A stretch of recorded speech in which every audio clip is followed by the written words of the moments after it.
Welcome back to the Atari Recharged podcast. It's Jason Polanski, the producer at Atari on the Recharge series, joined as always by Adam Nickerson, who is the title lead.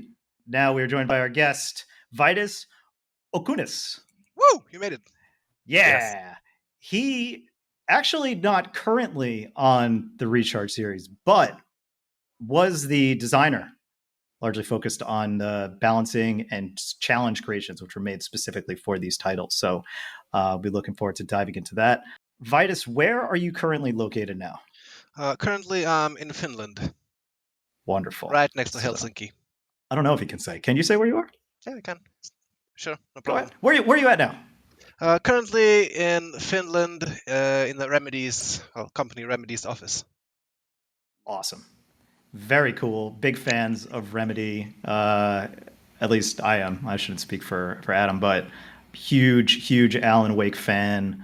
I loved Quantum Break. I thought it was awesome. And obviously Control. I've played it through twice when it originally came out, and I platinumed it on PS5 early this year. And it was one of the first things I bought when I got my my new laptop with a 3070 to check out all the ray tracing goodness.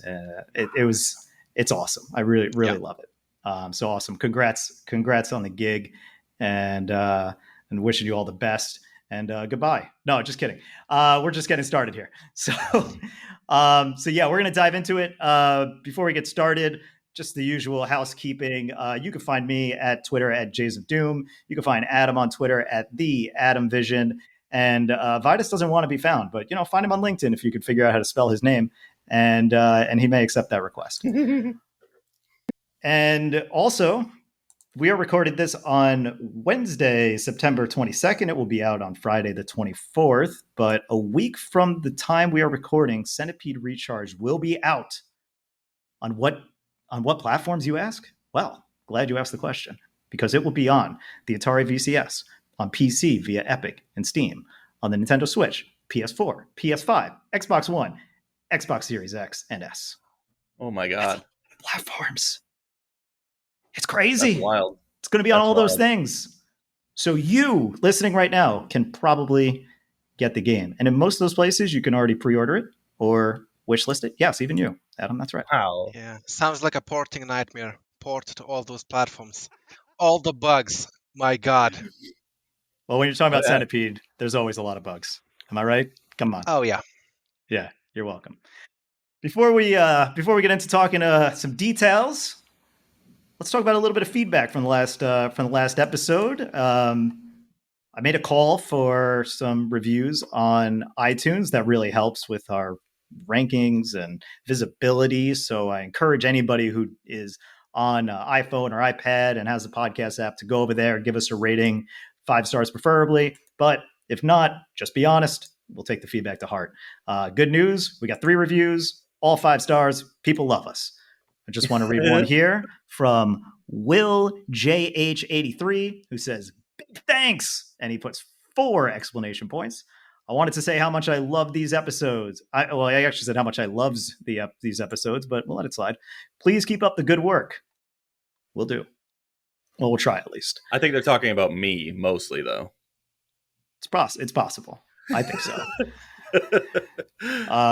Speaking of good work and improving, I had a comment on YouTube from Matthew Noon, or Nunn, N-U-N-N, on YouTube. He wrote, "It was a lot better watching," this was on the second episode, by the way. "It was a lot better watching this video than the last one. It was a bit cringy. This one, so much better. You're definitely getting into a groove now." Well, thank you, Matt. Hopefully, Matthew. Cringy. I don't know if you prefer. Can I call Matthew Matt now? Are we on that term now? Either way. Yeah, Adam, apparently we were a little is like cringy. half my brand, so that's perfectly fine. Okay, cool. Well, then you're nailing it, but you're losing the edge in episode 2. What is that? Okay, you're going to have to go to YouTube to see what I just saw. Classic. All right. Told you. And lastly, on the feedback from the podcast, Something Dude 104 writes on YouTube, "It's cool how you guys are reading comments. Hopefully you'll read this one. I don't know if you can say anything or not, but what will be the next Recharge title? Personal wish list, Asteroids, Combat, and Yar's Revenge." Well, I'm not going to address any of that last stuff, But I thought it would be pretty cool to kind of get a little meta and read the comment about us reading the comment and address your wish of reading this comment. So something, dude, we appreciate you writing in. We appreciate everybody who's been making comments. It's been great to see. Seemingly all positive, which is great. So keep them coming. You can always write us feedback on the YouTube channel. I check those out. I also just compulsively search for Centipede Recharged on a 2-hourly basis, even throughout the night.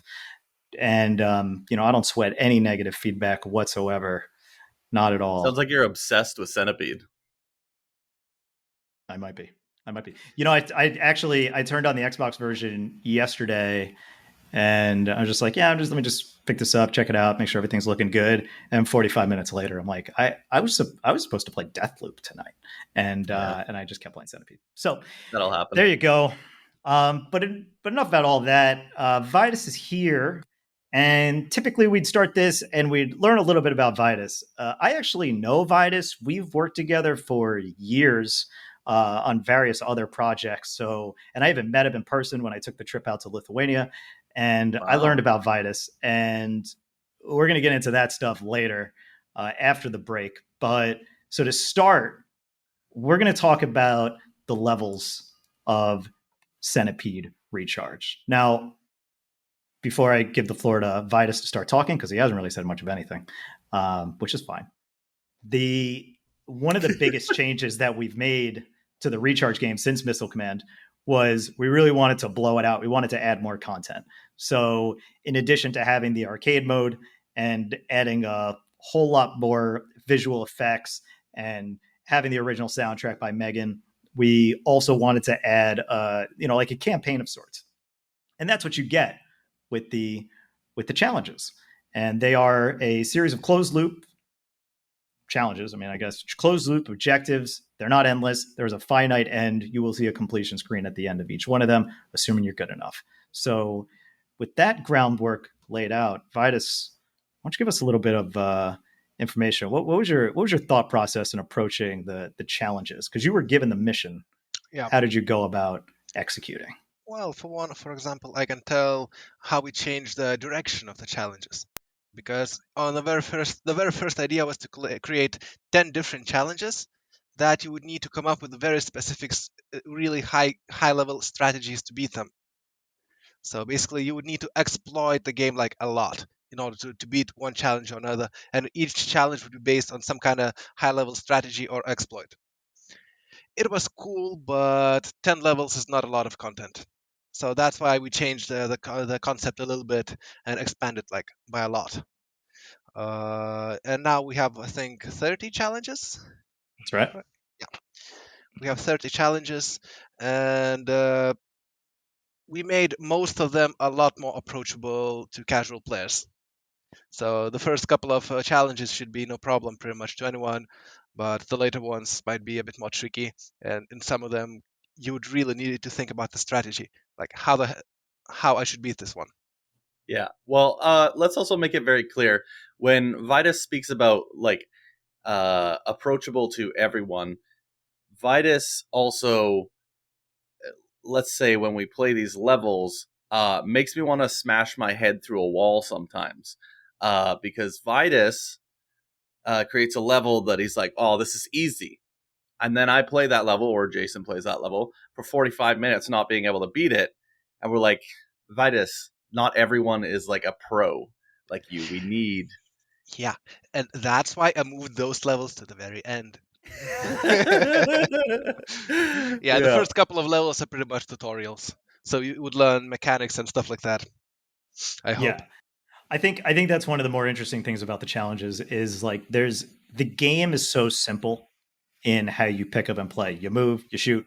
Those are all the controls. You don't need more explanation than that. There are a lot of power-ups, and I think the challenges are most effective early on with the ones that kind of force a specific power-up on you and make you use it in more creative ways. There's one of the first challenges that's available is I forgot the name of it, and I've played it so many times, but it's the one where you're basically trapped in a series of mushrooms, and you can have the power up where you shoot on the sides, or you can't shoot on the sides, but there is a side shooting power up on each side of the screen. And if you're good, if you know the trick, like there's a trick to that level where if you know it, you can basically clear out that entire challenge in like 5 seconds. And one of the QA guys really became obsessed with it. He actually made a comment saying, "Yeah, I was like really, I became obsessive trying to speed run this one challenge because there's a trick to it if you understand the rules, and it does a pretty good job of doing it just by the configuration of the mushrooms and whatnot." So I thought that one in particular stands out as like a really clever one. Of course, they're all clever. Vitus, let me just throw that at you. Yeah, that they're all was clever. completely intentional. No duds in the mix. They're all awesome. So, what do you have any that stand out as ones that were particularly exciting, or ones you were like, "This is can't wait for people to play this"? Yeah, there were a couple of levels where I see a couple of main strategies that people can apply, and I have no idea which of the strategies are the most efficient ones. So that's something that speedrunners will need to sink their teeth into and really, really see what works, what doesn't. I like those. Oh, I like the one challenge where you need to survive for X amount of time, and you cannot kill centipedes. Oh my god, that one, yes. Okay, so it's also worth saying that the challenges really come down to one of 3 objectives. You can it's either survival for a certain amount of time, and you're trying to get a high score in that time for the leaderboard. There is then there's one where you got to hit a certain score or destroy a certain amount of things, and then that's driven by time in the leaderboard. Yeah. And then there's one more I'm not thinking of. Not kill a thing. No, well, I guess that's an objective. Killing a thing is a lose condition, not a win condition. Correct. Oh, okay, exactly. Yeah, you need to survive X amount of time in that one. You know what it is? I bundled those last 2 ones together when they were supposed to be 2, but you get it. And this one that he's talking about where you can't kill a centipede, it's this configuration where you have all these mushrooms on one side. And the way all the centipedes come down is they always come down at the top towards you. So you're really just trying to destroy as many mushrooms as you can in this period while dodging centipedes, and they just keep coming at you like relentlessly. Yeah. It is madness. By the way, pro tip, as I said, when the centipede goes down, it always goes to the same side. Yeah. So that means if you go to the other side as a player, this is the safe spot. There's a half a row where centipede never touches the player. Yeah. So you can just stay there and be perfectly still and perfectly safe. But there are no mushrooms there to shoot, so you're not going to be able to get proper score. Yeah, and the only way to do it is to basically swim in the fire for a little while. Vitus, go ahead.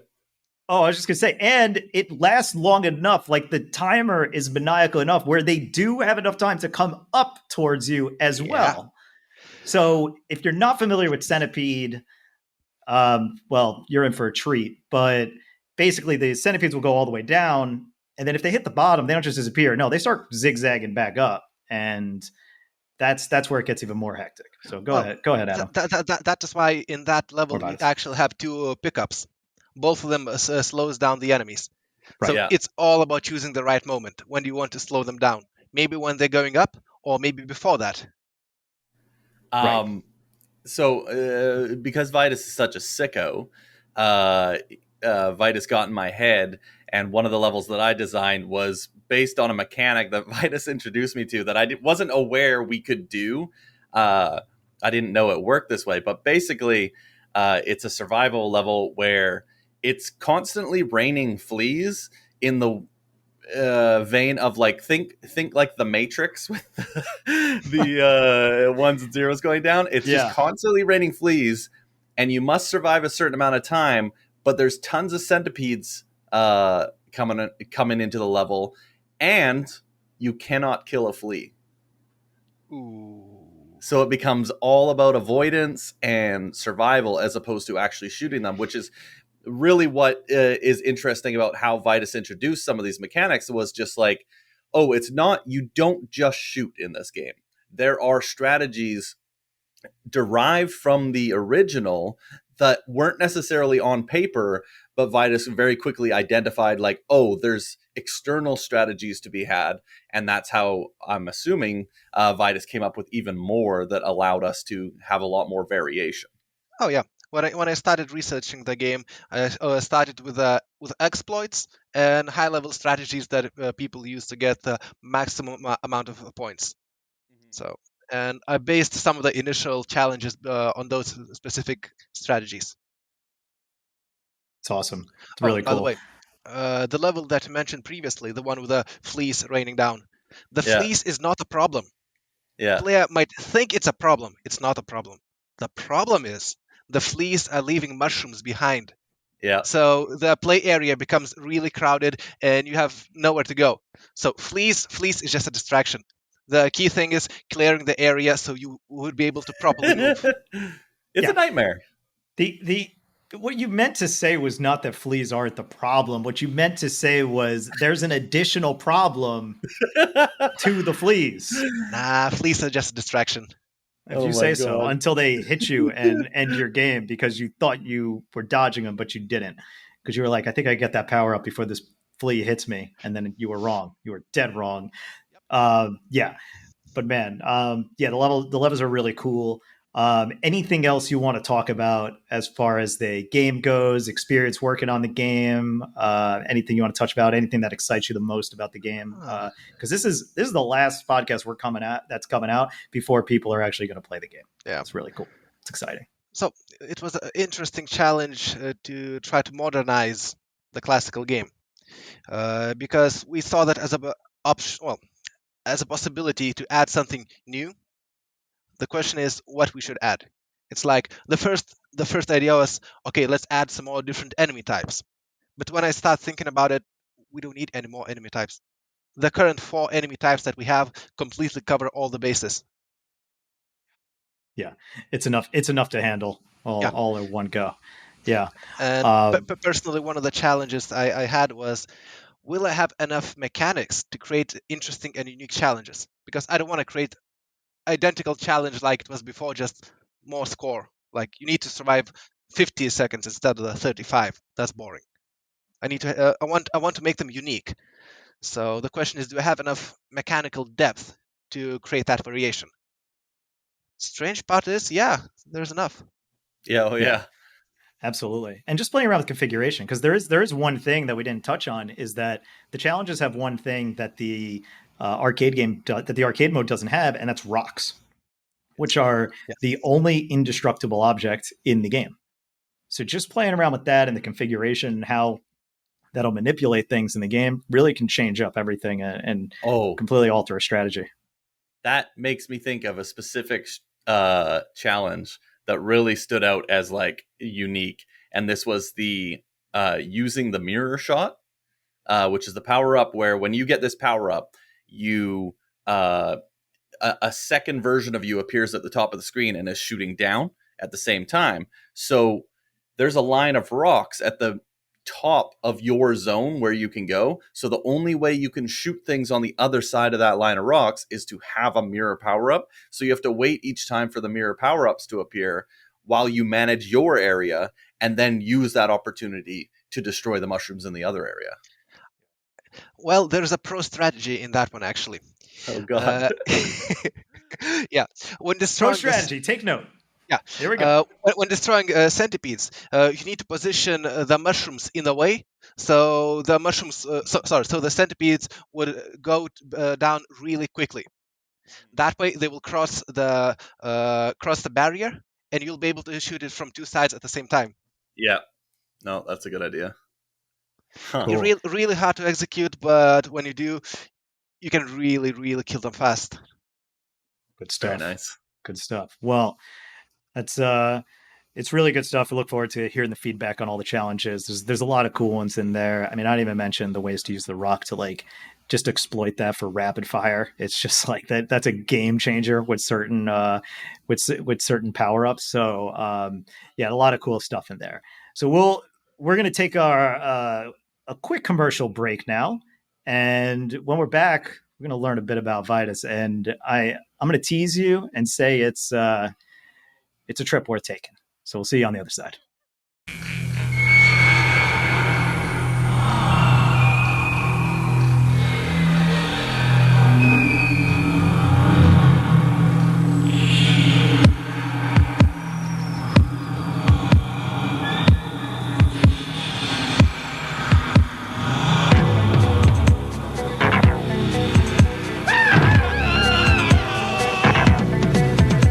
Welcome to the Club Centipede.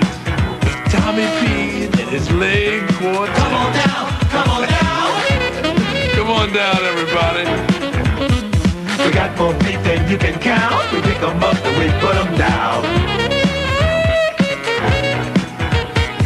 Come on down, come on down. We got those legs that are nice and hairy, but you can't choose cause we're too scary. Ow! Atari presents Centipede. Come on down to the club. Well, I did say we were going to have a follow-up from last week's, and there it is. It's You're a welcome. horrifying video. Yeah, that was something. Yeah, if you're listening, you really should go and watch the YouTube version just so you can see that. It's worth seeing, and honestly, it's worth hearing that saxophone trailer again. I got to say. Plus, you get to see us. Yeah, that's true, and you get to see us. I got to say, though, our sponsors are killing it. They are killing it. So keep it up, guys, and we'll continue. Can I tease something else for the YouTube listeners? Yeah, go for it. Okay. I just Yeah. All right. Oh wow. What? Oh my God. This is indescribable. What we're looking at is indescribable. So you'll just have to come back and check that out. Yeah, that is very on brand. Now so Vitus, I want the people to know who you are, know about you. And in order to tell the story, I think you should work backwards. Okay? So we already know where you are now. You're at Remedy. Yeah, right? correct. You're working on Redacted, and I'm sure it's awesome, right? So I'm really looking forward to Redacted, even though I don't know what that is. And before that, you were at Sneaky Box. So maybe, try to walk us backwards through your journey. Actually, no, you are not correct. Before that, I was not on Sneaky Box. Before that, I spent the entire year developing my own game. Oh, okay. So basically, what me and my team developed was GPS-based adventure game that we sold not as a game but as an event. So you basically buy a ticket, get our app, go to a local park, hunt a bunch of ghosts, have an interesting narrative, and have some fun for like an hour or two. Very cool. We made the game, amazing project. The only problem, we chose to release it at a time where the entire world decided not to go outside. Oh no. Yeah. That was inconvenient. I'll say. Yeah, so at the moment I pocketed that project. We'll come back to it. Sounds cool. Good though. timing. It is. Yeah. Yeah. So before that, I worked with Sneaky Box. So it's a company in Lithuania working on some mobile games, on some of this stuff, a bit all over the place. Mm-hmm. Lots of hats to wear. Working backwards. I know where this is going. The other big one was I spent a couple of years in Germany working on Star Citizen. It's like big MMO, like something, everything, big game, big Kickstarter, high fidelity, lots of ships. Hey, question. You did say the word game in there. Well, yes. It's a game? In a way. It's real? It's a mixture of game and a simulator, to be honest. Okay. Interesting. Yeah, but there are a lot of game-like elements. Cool. I actually did not know that part about you, but that's very cool. Interesting. Might have to talk more about that offline. That's exciting. Yeah. And let me think. Before that, I studied game design in England, Staffordshire University, cool place. So naturally, before that, I studied chemistry at the university, chemical engineering. And before that, naturally, I spent 8 years in circus as a fire juggler. And there it is. Okay. Consistency. Naturally. Okay, so now we're just going to spend 30 minutes talking about that. Gotta know, Man. what was it like being a fire juggler? And okay, so where was the fire? Were the things you were juggling on fire? What were those things? Okay.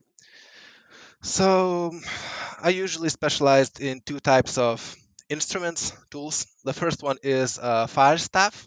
Like imagine a long Oh, staff sure. that's pretty much on fire. It can be only the very ends on fire.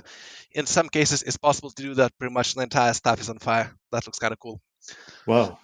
Another thing is called poi, which is like imagine a fireball on the chain, and you have two of those. You can do a lot of spinny things with that. Oh my god. Do you still got it? Oh yeah. Wow. I would not be able to do the highest level of techniques pretty much immediately at that level, but all the basics, all the medium kind of stuff, yeah, no problem. Go ahead. Light something on fire right now? No. In the office, no, they Nope. would not appreciate it. Nope. I'm not going to cross that bridge. Where was the circus? Like, were you traveling with it? Yeah, we're based in Lithuania, and yeah, we used to travel more or less all over Europe. That's We would spend most of the time in Lithuania, but sometimes we would take a trip for a couple of weeks, just go all around all kind of festivals and all of that. Yep, that's accurate. Adam's getting crazy with the graphics. I'm not gonna lie. It is worth watching the YouTube version just to see all these crazy graphics he's doing. Adam, flamethrowers. Add flamethrowers. I need flamethrowers. More flames, fires. Light those fire emojis up in the comments. Yeah, that's really cool and that's trippy. So what do you think was the best thing that could do, or what do you think was the biggest aid to helping you get on your journey to getting into the game industry and working on games? Well, being in circus actually helped me to get into game dev. Not even joking. Yeah. Okay. Because what circus teaches you is discipline. Because you need to work every single day. You need to train. You need to be precise. It requires discipline. And if you have discipline, then you can transition to another thing. You can learn new stuff fairly easy. Also, it's a really cool thing to have on your CV. Yeah, I imagine. Does it also help that game development is like a bleeping circus? Yeah, there are some aspects that are eeringly similar. I was going to say, has the ability to juggle many things on fire, there is a certain metaphor, allegory that can be drawn from that. So, so thank you for that. If you would give any... go ahead. Yeah, continue. Yeah, also, actually, it helped when I was talking with some animators who were working on weapon animations. It's like, oh, come on, that's not how you attack with a staff. Like, oh, really? Yeah, just look. And then 3 hours of discussion of how exactly you need to hold the staff, what are the proper positions, what are the proper transitions. In the end, the only reason why I did not end up in mocap, because mocap was in the other studio. I'm going to be honest with you. I bet you those developers loved having those conversations. Oh, yeah. They made videos and used that as a reference. So yeah, there you go. I thought at that point you were going to say, that's not how you do it. Give me the bubbles and give me that broom, and I'm going to show you how you do it. Yeah. Before we move off the circus, what was the best act at the circus you were working with? The best act. Oh, yeah. We did this one performance that I really loved at GDC. Sorry, not GDC. AGC, European Juggling Convention. Okay, a little different. Yeah, a bit. Still, lots of people, lots of noise. So what we did this one year, we actually did the final show for the entire convention. Cool. And there were a lot of performers who we really adored, who we thought were gods when we were just learning. Yeah. And they were a warm-up group for us. Oh, wow. Yeah, that felt really good. Oh, amazing. Well, I have one more question for you. As you have the title of game designer, I think when you talk to anybody about games, the thing that probably comes up the most is, I have an idea for a game. I have this idea for a game. You've thought about an idea for a game where you could do something. No. If somebody wants to actually get into the position where they have the title of game designer, what advice would you give to them? Start designing games. I like it. Seriously. Fair. Although, yeah, it sounds very easy, but I recommend starting with board games, because board games is the purest form of system design. All you need is just some dice, some cardboard, some pen and paper. You have all that at your home. Just come up with a basic rule set, try it, play test it, and you'll immediately see the flaws. Then iterate on that until you find something that you like. And of course, there's a magical KISS rule. Keep it simple, stupid. Yeah. There that is the key. That is the one I always tell people too. Yeah. It's just like, make sure you are keeping it simple and don't go too overboard on your first project. Yeah. Like, make it manageable. Exactly. If you're making a board game, don't make the board game the size of the D&D. Yeah. No. Make something simple. Something that you only need 5 cards and 3 dice. That's a challenge for the viewers. Come up with a game where you only need 5 custom cards and 3 dice. A game for 2 players. That's it. Come up with the rules. Look at that. Vitus loves making challenges. It's awesome. And there you go. There's a challenge for IRL. That's great. That's really great. Cool. So we're about to get into some questions, but Vitus, you wanted to say one more thing about Centipede Recharged, and really you can use it to kind of tease the future Recharge titles as well, because you came up with this idea. We're doing this thing, and so why don't you just go ahead? That's what we're talking about. Yeah, in the game we have achievements, as most games do. The names of the achievements, they share a theme. I'm pretty sure you'll be able to spot it. And we're planning to carry the same theme in the rest of the Recharged series, in a way. Very cool. Yeah, I will also say that, Vitus, this is all, I mean, you did great work. It was sad to see you go. But I gotta give one dig, and that you were so like not generous at giving out trophy points. So we did have to, and by we I mean I had to refactor all the trophies so that we could actually give people platinum trophies.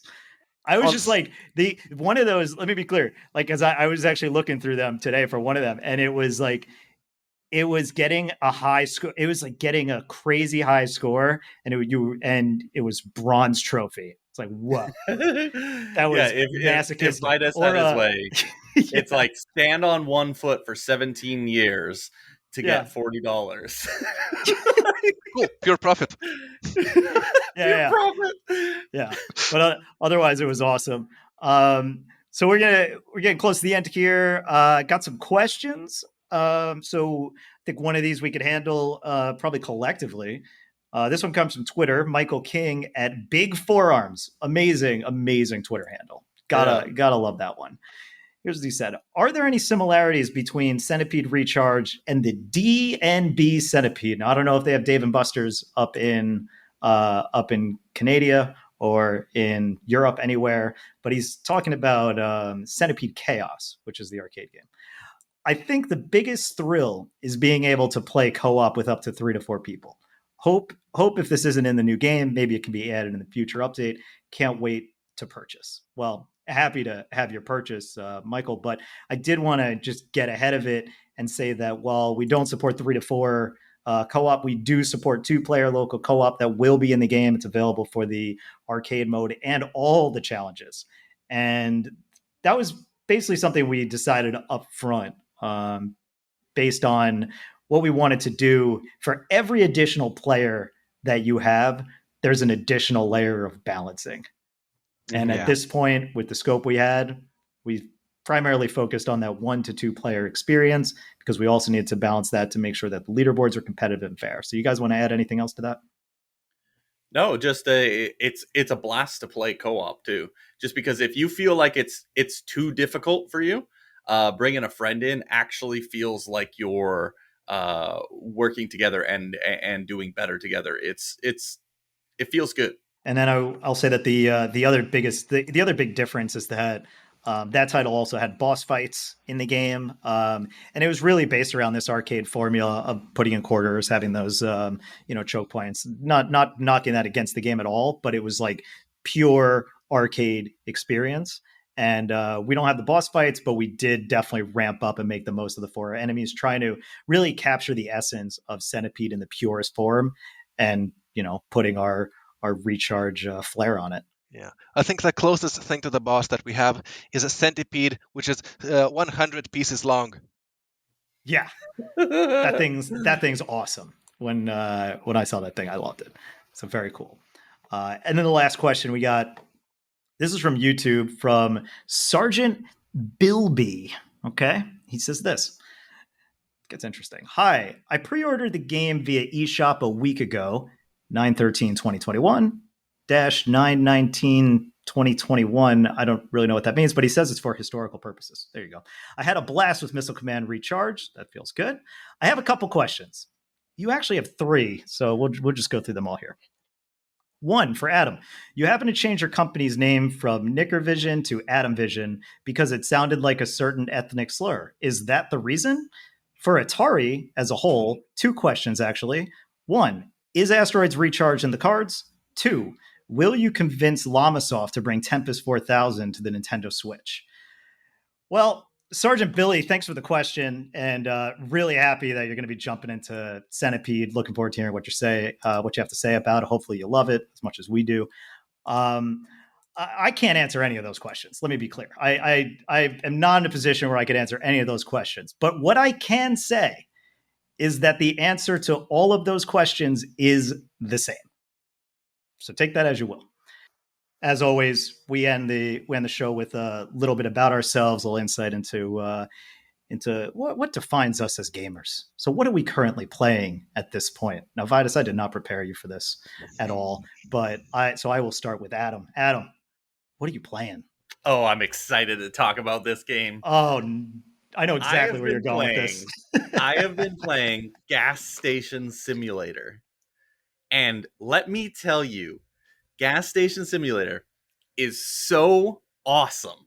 Listen, this year I have thoroughly enjoyed Power Washing Simulator, but Gas Station Simulator might be my favorite simulator of the year because it feels like a movie. It feels like you're watching a movie, and when you see those games in movies that are clearly made for the movie, they're not a real game. They're just like a weird looking game that doesn't really make that much sense. That's what Gas Station Simulator is. And for some reason, every little thing, whether it's working the till and scanning items to sell people things, stocking the shelves with car products, and fixing someone's car in your garage, or pumping the gas, or just taking your broom and smashing police cars until they fly into the sky with it. It's all amazing. It's so much fun. I have no idea why it's so much fun, but I love it, and you should get it. Instead, you could simply get a job at a gas station and get paid to do that. Yeah, but if I hit a cop with a broom, it's going to go badly. Yeah, that'll play out a little differently. But that game seems to be taking the world by storm because it's like in the top 5 selling games on Steam at the moment of this recording. So I don't know what's been going on, but God bless them. Congratulations to that team. Taking the world by storm. Between that, but if you had to choose between that and Power Washing Simulator, which would you play? Oh man, Power Washing Simulator, it's like incredibly relaxing and zen. Gas Station Simulator is like it has a lot of fun and goofiness to it. It's hard to measure. Like, I guess we're just gonna have to put a power washer in Gas Station Simulator. It's the only way. There's this little puke named Dennis who keeps coming around my gas station and spray painting King Dennis and "You suck" on my walls, and I keep having to throw literal poop that I took out of the gas station toilet at him, and then he runs away. But the cops do nothing. He's vandalizing. That's just rude. That's just rude. Dennis. Anyway, Vitus, you got one? Or you want me to go next? Yeah, the problem is I just moved to another country and most of my stuff is still in Lithuania, including my computer. Hmm. So what I'm doing instead, I'm just on my phone, opening Google Docs and designing games on paper. Wow, look at Yeah. that. On my free time, I'm designing board games for fun. Love it. Oh my You love goodness. you love to see it. This And checks out. as for me, everybody's talking about Deathloop, which I'm playing, but I'm not going to talk about that. Instead, what I'm going to talk about is a game called Dreamscaper. Been playing that on Switch, and I'm a big fan of it. It's a roguelite game. Kind of fills this like Hades sized hole in the year. In a world where where roguelites and roguelikes are everywhere you look. This one kind of takes a similar idea to Hades, where when you're outside of the dream world navigating with all the actual combat and dungeon crawling elements, you interact with people in this town. But it's very much kind of grounded. Like you play as this woman new to town and you interact with these characters and you use resources that you get in the dream world to build them gifts to give to them, which will enhance some abilities to start. It'll unlock, you can also use them to unlock new items that show up in the dungeons themselves. It takes a lot of the usual hooks that you'd expect from these roguelike games, but executes them really well. It's a lot of fun to play. I mean, roguelites and roguelike games are really awesome on the Switch for that pick up and play when I'm on the train. And yeah, I really recommend this. It's got a really awesome soundtrack as well. And yeah, the What's the story name also again? seems pretty endearing. Dreamscaper. Dreamscaper. Very Yeah, cool. so check that out. And well, gentlemen, we are at the end of episode 3. Again, this is the last pre-Centipede Recharged episode. Okay, so get excited. All right, and again, Centipede Recharged will be available on Wednesday, September 29th on VCS, PC via Epic and Steam, Switch, PS4, PS5, Xbox One, Xbox Series X and S. I don't think I missed anything, but I'm getting pretty good at knocking those out. Vitus, thank you so much for joining us. It'd be great to have you back when we talk about more of these titles in the You future. forgot to mention bombs. We also have bombs in challenges. That's We not have part of bombs. the original challenge. There's a lot of bombs in the challenges, and Yeah, they feel delightful. That's not a part of the original game. Rocks and That's bombs. true. Vitus But loves bombs are also in the arcade game. They're also in the arcade as a power up. in a way. You can get the bombs. Anyway, well, Vitus, thanks for joining us. So again, hopefully you'll come back when we talk more about some of the future titles, because I got a few things I'd like to bring up and pick some bones with you in a public forum. Adam, again, always a pleasure. But Always. oh God, I'm regretting this with every graphic you show. I just regret this more and more. It's been Adam. Okay, so you can follow Adam at the Adam Vision. You can follow me at Jays of Doom on Twitter. Send those questions in, review us, all that stuff. It's much appreciated. Keep the feedback coming. We really love to see it. And yeah, Adam, say goodbye to the people. Goodbye, people. Bye. Okay. Also, that was banana bread that appeared on my screen. Love banana bread. With my eyeballs inside of it.